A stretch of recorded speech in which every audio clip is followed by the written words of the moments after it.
Hi, everyone. Welcome to Uncluttered and Unfiltered. This is Eden. Christine and I are really excited today to welcome our special guest, Susan Feldman. Susan co-founded the home decor company One Kings Lane and then shifted her focus to getinthegroove.com, an online destination all about celebrating fabulous and fearless women in their 50s, 60s, and beyond. It's where you'll find curated shopping selections, inspiring stories, and age-appropriate beauty advice. But what really drew us to Susan originally is her Instagram. Get in the Groove 1 is a treasure trove of content that really resonated with us. She shares funny observations like this. 3 things you should never say to a woman over 50. Number 1, you should cut your hair short. Number 2, you remind me of my mom. Number 3, you don't look that old. And some really thought-provoking ones, too, like this. These are 3 things that I would have told my younger self. You will see your beauty. You are way more capable than you know right now. If you have to chase them, they're not worth it. So with no further ado, here's our chat with Susan Feldman about the inspiration behind Get in the Groove and her thoughts on growing older. Welcome to Uncluttered and Unfiltered, the podcast urging you to let it go and don't look back, with nationally acclaimed professional organizer Christine Stone and self-proclaimed hot damn mess radio and TV personality Eden Kendall. Welcome everybody to Uncluttered and Unfiltered. It may as well be Christine Stone's birthday today. I know, I'm so excited. Christine, for those who don't know this, well, first of all, let me just introduce ourselves. We are Uncluttered and Unfiltered. We're a podcast for women over 50. My name is Eden, and I am a broadcaster of many years, and I don't pride myself on being a complete disorganized mess, but it has come to light that I am one, and I'm just going to embrace it. I'm just going to dive into that. I think really you have. Christine, on the other hand, is a nationally renowned organizer, and she has been telling me since day one that there is an Instagram account that she follows, and now I know all about the website too, called Get in the Groove. Yes. Featuring Susan Feldman. And you're a fan, like a groupie. I would say girl fan, but I think now that I'm over 50, I would say a lady fan. And I follow her because she's so inspirational. So I'm so excited to have you here, Susan. Thank you for joining us. Me. Well, I was going to make it a surprise when I originally reached out, but then I thought she'll be mad if it's a surprise, because that's another thing about the two of us. I would love a surprise like this, but I don't think. But I'm a preparer. I prepare everything. So yes, if you're an organizer, I'm sure you're. Yes, exactly. So, Susan, let's introduce you to our audience. For those who don't know, you recently, I don't know how recently, you can tell us, sold your company, One Kings Lane. 2016. Okay. Now you founded that company, correct? I co-founded it with another woman whose name is Allie Pincus. Yes. And you, at that point, decided what? You wanted to reinvent yourself. You were looking for something new to do. You already had something in mind. What was the situation there?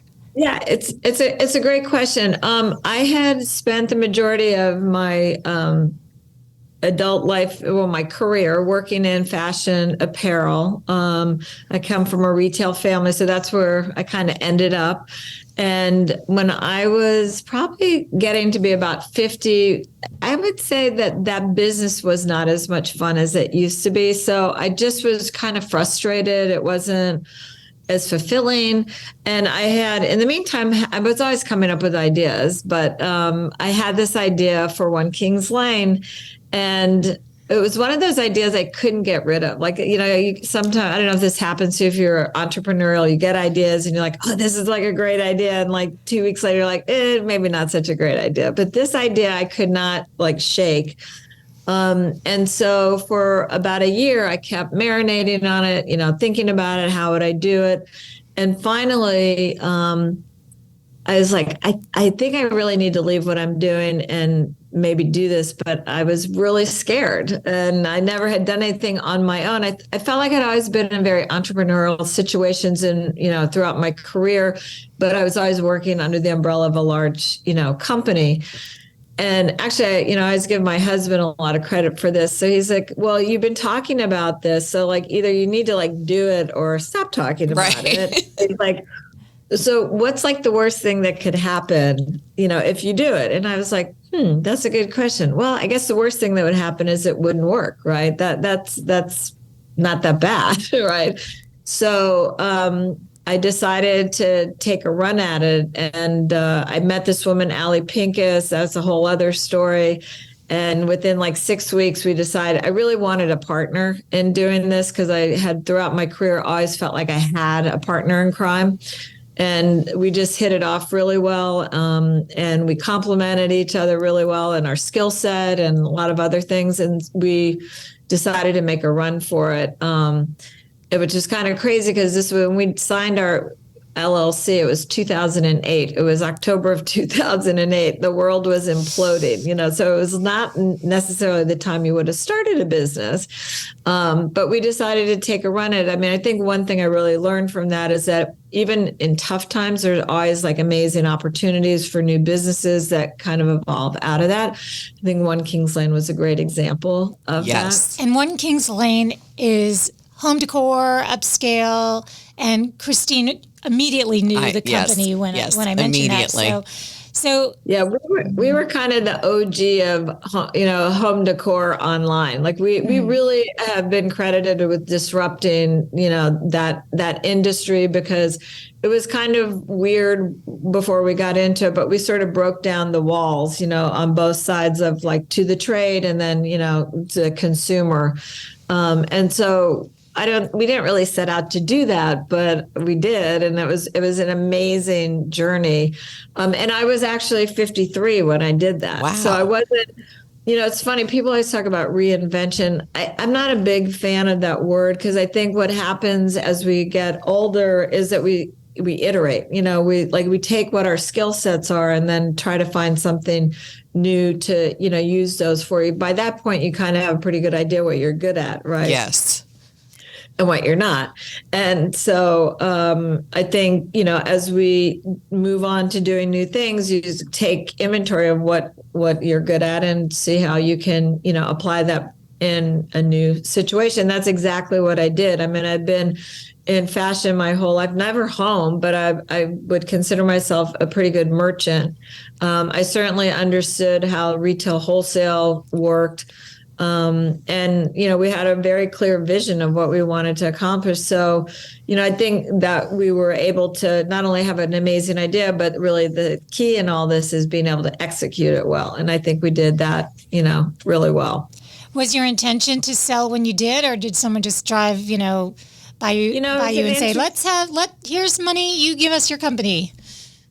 Yeah, it's an interesting, when that happens, it's interesting, because we were at a point where we had started, when we started, it was this funny time where things were either e-commerce, all online, or retail. And then like over the course of the time, as our company grew and it evolved and changed, the world was kind of mashing up to the middle, where obviously brick and mortar companies had big e-commerce, presence, and people that started as strictly, direct to consumer e-commerce were starting to open stores.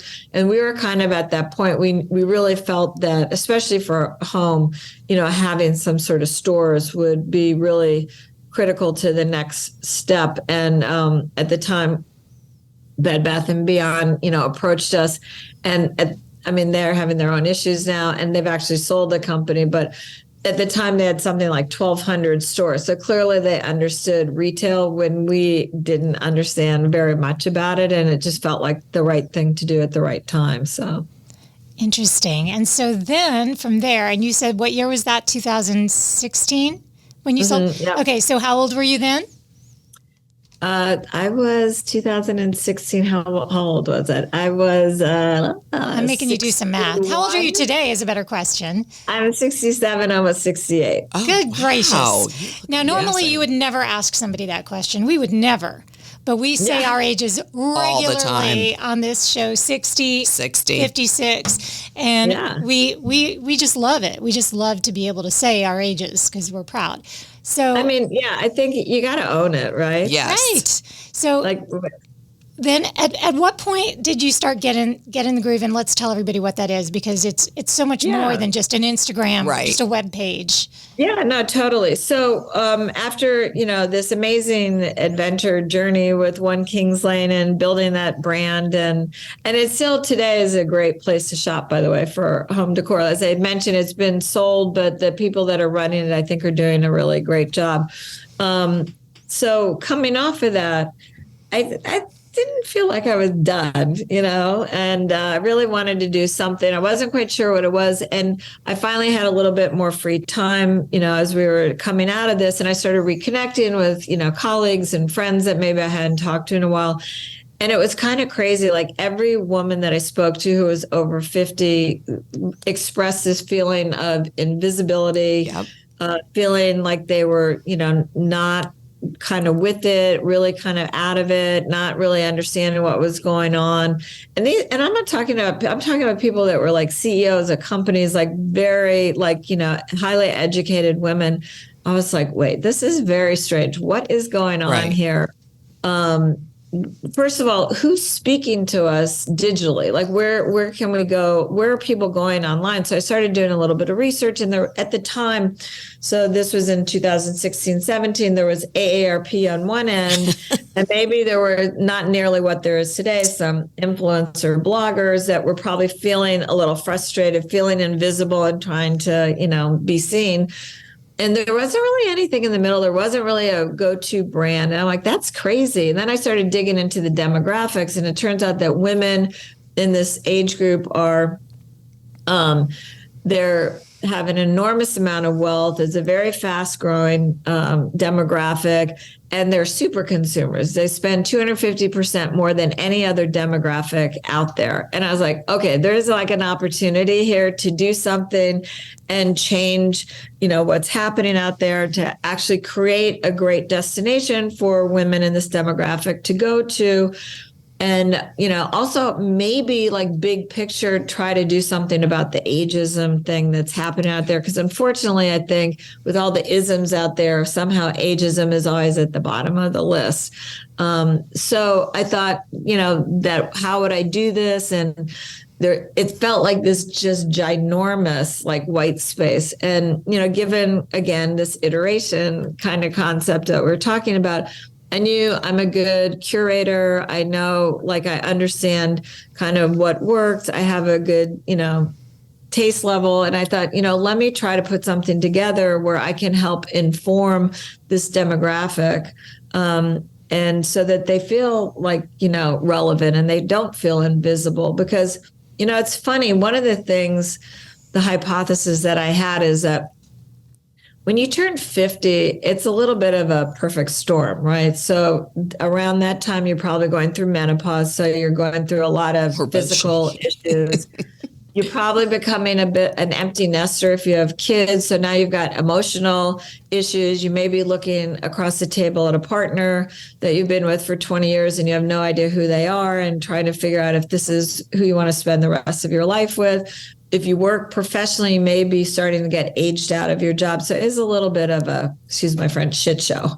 Right. And I think that, when this is happening, particularly the whole menopause piece of it, you do get a little foggy and you do get a little blurry, and you will come out of that. But while that's happening, the world is changing so quickly that by the time you sort of become more attentive, a lot has changed. Yep. And you may not have any idea what something is. What's Instagram? I mean, I think about women that I know that were like very much engaged on Facebook, and then Instagram came along and they were like a little nervous about it. They weren't sure what it was. So, I mean, there's so much happening so quickly. It's hard to stay up to date with it. And one of the things that we do try to do, even though our main focus is fashion and beauty on, getinthegroove.com, we do try to be informative and, provide, besides great looking product, things that might be helpful to women in this demographic so they can feel good.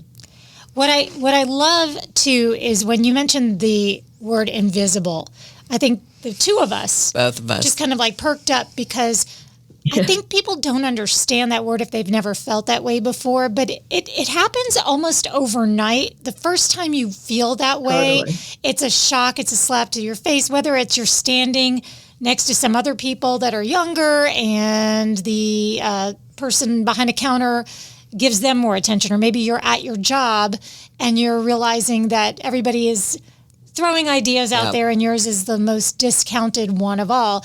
And it just kind of creeps up on you, but it does happen. And at first you feel almost like a whiner, and then you get around other women, and that's where the community comes in. Yep. You get around these other women and you're like, okay, we all have a similar experience. Yep. That's how we started this podcast, because we both felt a connection that the over 50 women crowd was being ignored just in general.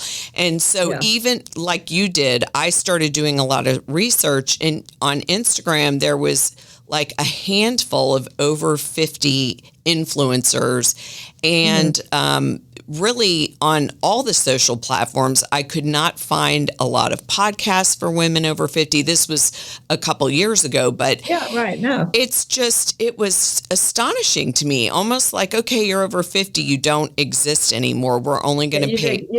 You've expired. It's an expiration date, which is like so crazy, because I mean, this is one of the things that gets me like all excited, but like in a good way, is that our generation is we're first, right? Like our mother's generation before is very different than our generation. Yes. We are healthier, we're wealthier, we're more engaged. We want what's good for us. We're not 50 is like halfway there. It's like if you're lucky, but so we're really paving the way, right? There are no examples to follow in terms of, what your mother do, because you're doing something very different than what they did. And so to me, that's exciting, that I think, we can turn this around and make it positive and not make it so scary for the younger generation that's coming up behind us to like, oh my God, getting old, but instead to be excited about it, and that it's an opportunity to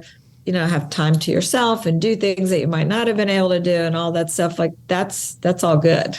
So we've got the webpage, which I love. I love the fashions, and I love being able to know where to find them. I love all of the different discussions that are happening on there. But I also want to kind of transfer us over now to your Instagram, because that's where you can see, and I'm sure also on all the other platforms as well, that's where we get to see you really having fun, pointing things out. They're like, you know that you're old if. Yes. And do you come up with those, or is it like a shared thing, or do you just do things hit you one day and you're like, I have to write that down? Because I'm telling you. Yeah, it's like it's a combination of all that. I mean, I do have a social media person, and she's really great. She's always on the lookout for, things. There's a fair amount of good stuff out there too. We reinterpret things.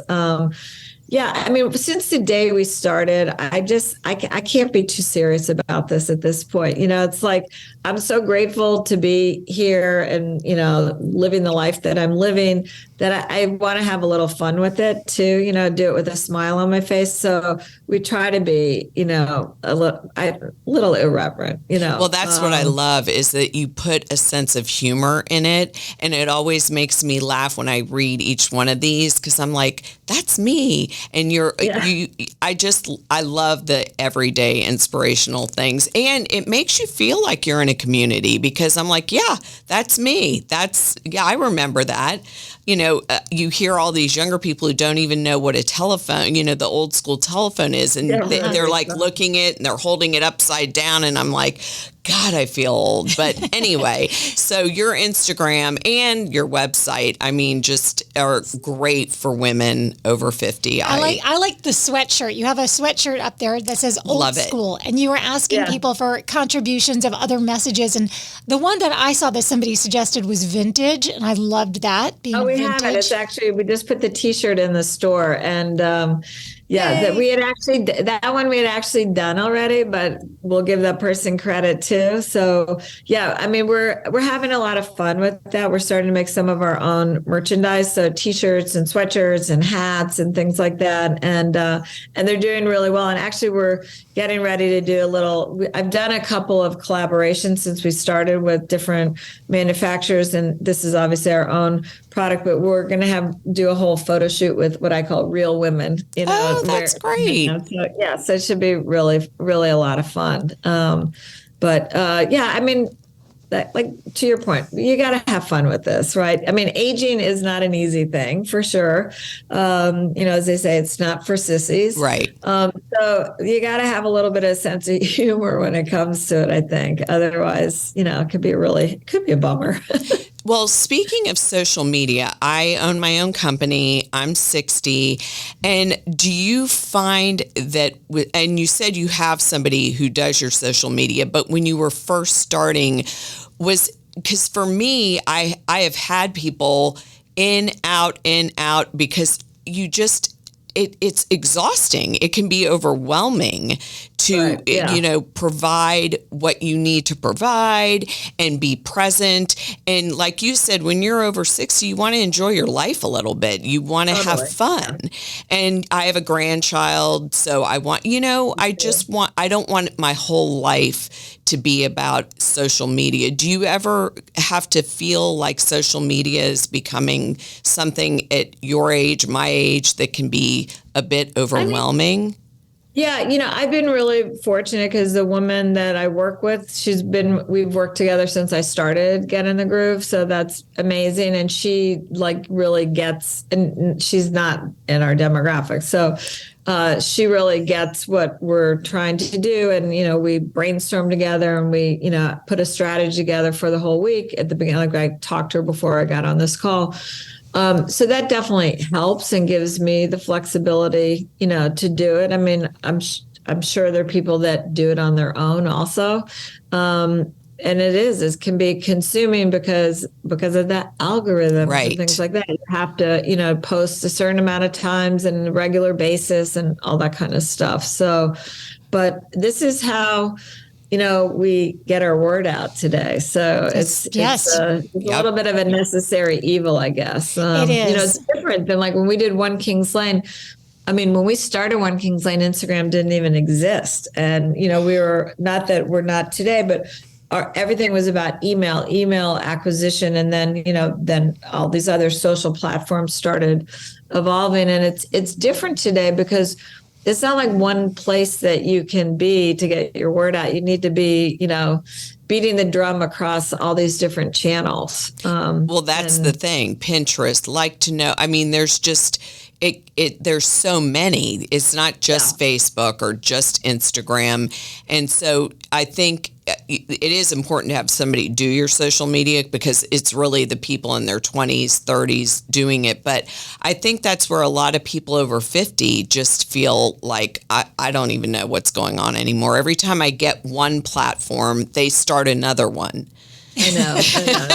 Well, I think one of my favorite episodes we've ever done, Susan, of this particular podcast was about electronics. And when we said electronics, we meant all technology and social media as well. And we found that women really appreciated that somebody would say, listen, I don't know how to work the remotes of my TV at home. I just can't figure it out. Like, that's just me. I'm not saying it's all women of a certain age, but when it comes to all the different social media platforms and the takeaway was always be willing to ask for help. Always. Just always be willing to ask for help. And that to a 20 or 30 something. But that doesn't mean it's good. It's good to make a friend with somebody, not your child, but no. Exactly. Not your child, but somebody that is younger than you, that you can maybe do some reverse mentoring. I also have a woman that's been with me from the beginning who is, in her late 20s. She might have turned 30, but anyway, she always brings a very different perspective to, whatever we're doing. And if I didn't know how to do something, she could usually figure it out a lot faster. Yes. Well, really what I'm paying you for is to not roll your eyes at me, okay? So It's just nice to have. It's nice to have those kinds of options. And again, we're talking about just some of us, not all of us, because there's certainly somebody who's, I'm sure there is a 75-year-old woman listening right now who probably knows more than me. What are you kidding me? I can do this stuff like the back of my hand. It's just wherever your interest and passions lie. But so, what about the beauty industry with the over 50? What is your take on how all that changes so quickly too, and all the beauty tools and the beauty products and plastic surgery and all of it? Yeah. I mean, look, there's a lot out there. You can do a lot. You can do none. I think you need to do what works for you. I mean, I don't think there's a right or wrong answer to any of this. I think it's all about feeling good inside first and then working to the outside. My personal take is that I think what I have found is that less is more. And it's just, I can't deal with too much. And I feel like even in my own beauty routine, I'm actually getting ready maybe to do an Instagram live about this, like how I even put my makeup on, because it's so different than how I put my makeup on 5 years ago. I agree. And I love it. It's like easy, but I feel good. I think that's like all you're really hoping for, right? Like you're not going to turn back the clock. It's, but you can look great for who you are today. I think like there's no reason that you can't do that. That's, I'm all about looking good. I feel better when I think I look better, right. So, but everybody's got kind of a different bar, that they're, comfortable with and what works for them. I mean, I had Paulina Porzakova was here. I did a thing for her at my home about a month or so ago. And then we did an Instagram live together because she has a new book out. And we were talking about plastic surgery. This is a woman that was like a supermodel. Right. Right. And it's like, but I see friends around me, they're doing some things and it seems that it looks good. I was like, I don't know, like it's whatever, you're comfortable with. Yeah. You have to do you. You really do. Exactly. I think so. I mean, listen, at this point, like if something bothers you, I guess I would say, go do something about it. Mm-hmm. So we listen, we could keep you all day. We were just so happy that you took the time to speak with us. We want to make sure everybody knows where to find you. Obviously, we've discussed the website. It's like the hub for everything, really, right? Yeah, and we send out, I think, a great newsletter 3 times a week. So if you do go there, you'll get all kinds of pop-ups to sign up for the newsletter. So I think that's a great way to stay in touch with us. And then on Instagram, we're Get in the Groove 1. And that's also can take you to Facebook, same thing, but where we, repost things. We're on Pinterest and we are on TikTok too, but most of that you can get on Instagram. Yes. So, I hear you. Yeah. So, no, and so I hope people will join us. We are really trying hard to create a fun community, and we're totally available if anyone has ideas or wants to reach out to us. And maybe we should have a part 2 if you get any I would feedback. love that. Oh my gosh, I would love that. We would love to. And we will also make sure everybody can find everything in our show notes. And gosh, we're just honored because even though we didn't know it at the time, I feel like we are kind of modeling after you in a way because we have also seen that vacancy in what's out there as far as for women 50 and over. So Susan Feldman, you're delightful. Thank you. You really are. Thank you. Thanks, guys. This is fun. Thank you so much. So nice to meet you. Susan is delightful. Wasn't she amazing? Amazing. I love her Instagram. I love everything she promotes. So now you know where to find her. You already know where to find us. We would love it if you would leave us a review, if you could give us 5 stars, if you can tell a friend about us. Certainly you are invited to join our Uncluttered and Unfiltered Ladies Only page. And until we meet again, remember, you can let it go. And don't look back.